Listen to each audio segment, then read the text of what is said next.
আমাদের বাংলাদেশে যত ব্যবসা আছে সকল ব্যবসার একটা লাভ ও লোকসান অবশ্যই আছে।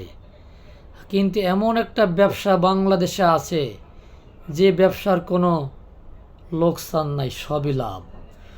ওই ব্যবসার নাম হচ্ছে চেতনা ব্যবসা। এবার বলি বিস্তারিত। 1971 সালে লিবারেশন ওয়ারে মুক্তিযুদ্ধ হওয়ার পরে, বাংলাদেশ স্বাধীন হওয়ার পরে আমাদের পার্শ্ববর্তী দেশ ভারত আমাদেরকে যে ব্যবসা শিখিয়ে দিয়েছিল ওটা হচ্ছে 72-এর সংবিধান আর চেতনা। এই 72-এর সংবিধানের ব্যবসা আর এই চেতনা ব্যবসা, এটা বাংলাদেশের কোনো লস নাই। যে সরকার ক্ষমতা আসুক সে সরকারই 72 সংবিধান লাগবে। আর চেতনা ব্যবসা তো রমরমা ব্যবসা। আওয়ামী লীগ সরকার এই দেশে চেতনা ব্যবসা করেছিল একটানা 15.5 বছর। এর আগেও 5 বছর করেছিল। শেখ মুজিবুর রহমানকে 1971 সালে স্বাধীন হওয়ার পরে শেখ মুজিবুর রহমান যখন বাংলাদেশের মানুষের একদম আবেগ নিয়ে যখন রাষ্ট্রপতি হয়েছেন, তখন ইন্দিরা গান্ধী শিখিয়ে দিয়েছিলেন বাংলাদেশের চেতনা। মানে কি? 71-এর রাজাকার এই মুহূর্তে বাংলা ছাড়, জঙ্গি আল বদর আল শামস, তুমিও জানো আমিও জানি, সাদিক কায়েম পাকিস্তানি। মানে 71 বিরোধী, রাজাকার, বাংলাদেশ বিরোধী, এগুলো হচ্ছে বাংলাদেশের চেতনা ব্যবসা। আপনারা জানেন, আমরা মনে করেছিলাম আওয়ামী লীগ সরকার পতন হওয়ার পরে আমাদের স্বাদের বিএনপি আর চেতনা ব্যবসা করবে না। কিন্তু দুঃখের বিষয়, গত জুলাই আগস্টের গণ অভ্যুত্থানে শেখ হাসিনা ভারতে পালিয়ে যাওয়ার পরেও বাংলাদেশে এখনও রমরমা ব্যবসা শুরু হচ্ছে, যার নাম চেতনা ব্যবসা। এই ব্যবসার এমন একটা জিনিস, এই ব্যবসার কোনো ক্যাপিটাল লাগে না। শুধু জামাত শিবির রাজাকার এই মুহূর্তে বাংলা ছাড়, তুমিও জানা আমিও জানি, সাদিক কায়েম পাকিস্তানি। বর্তমানে শিক্ষাঙ্গনে 71 বিরোধী, এই দেশ বিরোধী সেই ট্যাগিংয়ের রাজনীতি আবার শুরু হয়েছে। যে ট্যাগিংয়ের রাজনীতি করতে করতে আওয়ামী লীগের এই দেশ থেকে বাগিয়ে যাওয়ার মতো হয়েছে। আমাদের বর্তমান বিএনপি সরকারও সেই আওয়ামী লীগ সরকারের মতো সেই ট্যাগিংয়ের রাজনীতি, সেই চেতনার রাজনীতি করে। আজকে ওনারা বিরোধী দল জামাত ইসলামের বিরুদ্ধে কোনো কিছুই পায় না এখন। এই জন্য, কারণ বিএনপি তো চাঁদাবাজি করে, বিএনপি তো লুটরাজ করে, বিএনপি তো খুন করে, ধর্ষণ করে, মাগিবাজি করে। এখন এগুলা কোনো কিছুই পায় না, শিক্ষাঙ্গনে কিছুই পায় না শিবিরের বিরুদ্ধে। এখন কি করবে? এখন তো কোনো উপায় নাই। তাই ওই সেই আওয়ামী লীগের সেই ব্যবসা, সেই চেতনা ব্যবসা। কি ব্যবসা?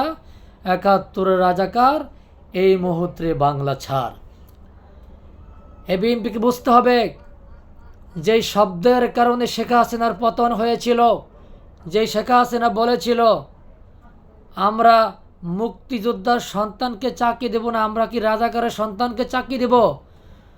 ওই সময়ের শিক্ষাঙ্গনে দেশের ছাত্র জনতা সবাই একদম ফুলে ফেঁপে উঠেছিল। ওরা বলেছিল তুমি কে আমি কে, রাজাকার রাজাকার, কে বলেছে স্বৈরাচার স্বৈরাচার। বিএনপিকে বুঝতে হবে, এই রাজাকার শব্দ দিয়েই বাংলাদেশে নতুন করে গণ অভ্যুত্থান হয়েছে। সেই গণ অভ্যুত্থানের মাধ্যমে শেখ হাসিনা পালিয়ে যাওয়ার পরে আজকে বিএনপি রাষ্ট্র ক্ষমতায় এসেছে। তাই এখনও যদি বিএনপি সেই রাজাকার শব্দ নিয়ে রাজনীতি করে, তাহলে আমি মনে করব বিএনপি হলো সবচেয়ে বড় চেতনা ব্যবসায়ী। আর জুলাই আন্দোলনে আরও কি ছিল? তুমি কে আমি কে, রাজাকার রাজাকার, কে বলেছে স্বৈরাচার স্বৈরাচার। আরও ছিল পাও চাটলে সঙ্গী, না হলে জঙ্গি। মানে আওয়ামী লীগের পক্ষে যারা পাও চেটেছে, যাই ফরিদউদ্দিন মাসুদ, এই যে চরমনা, এই জিলাপিখোররা, ওরা পাও চেটেছে, ওরা কখনো গ্রেপ্তারও হয় নাই, ওরা কখনো জঙ্গি হয় নাই। যত জঙ্গি জামাত ইসলাম আর মাহমুদুল হক, তাহলে পাও ছাটলে সঙ্গী, না হলে জঙ্গি। এই রাজাকার শব্দ নিয়ে গত জুলাই আন্দোলনে বাংলাদেশ নতুন করে স্বাধীন হয়েছে। এদেশ থেকে ভারতীয় মুখ্যমন্ত্রী অরবে ফ্যাসিস্ট এদেশ থেকে ভাগিয়ে যেতে বাধ্য হয়েছে। কিন্তু দুঃখের বিষয়, বাংলাদেশে আজকে এখনও সে রাজনীতি চলে। যে বাম ও রামরা বেগম জিয়ার বিরুদ্ধে কথা বলেছিল, যে বাম ও রামরা বাংলাদেশের বামপন্থী অদর্শ, এই বাংলাদেশের বামপন্থী বাম ও রামদের সাপোর্ট করে ইন্ডিয়ান ডানপন্থী মোদি কিন্তু ইন্ডিয়ান ডানপন্থী সরকার, সে সাপোর্ট করে বাংলাদেশের বাম ও বামপন্থীদের। আজকে মেঘবল্লার বসু, আজকে হেমা চাকমা, বাম ও রামদের প্রতি বিএনপির অনেক মায়া। বিএনপি ভুলে গেছে এই বাম ও রামরা সব সময় ভারতের দালাল এবং আওয়ামী লীগের একটি অঙ্গ সংগঠন বলে আমি ওদেরকে মনে করি। এখন সে বাম ও রামরা জামাত শিবিরকে রাজাকার বলে। তুমিও কে, আমিও কে, তুমিও জানো আমিও জানি সাদিক কায়েম পাকিস্তানি, এটা বলে বিএনপি খুব খুশি হয়। খুশি তো হবেই।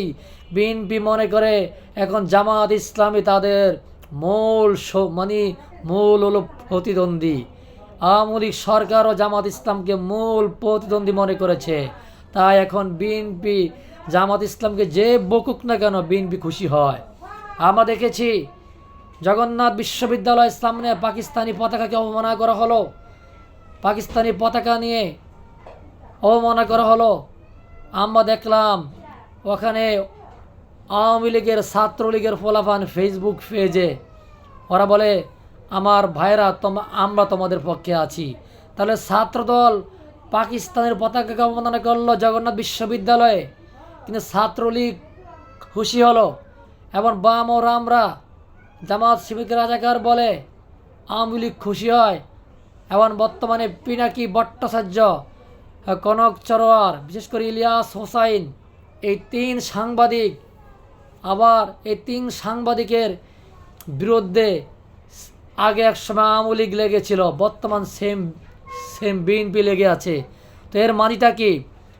জামাত শিবিরকে যে বকুক বিএনপির খুশি। আপনারা জানেন কয়দিন আগে বাংলাদেশের একজন কন্টেন্ট ক্রিয়েটর নোয়াখালী ওরফে বনিয়ামিন, বনিয়ামিনকে অস্ট্রেলিয়ায় আওয়ামী লীগের কিছু বাহিনী তাকে একা পেয়ে তাকে অত্যন্ত বেদরক পিটিয়েছিল।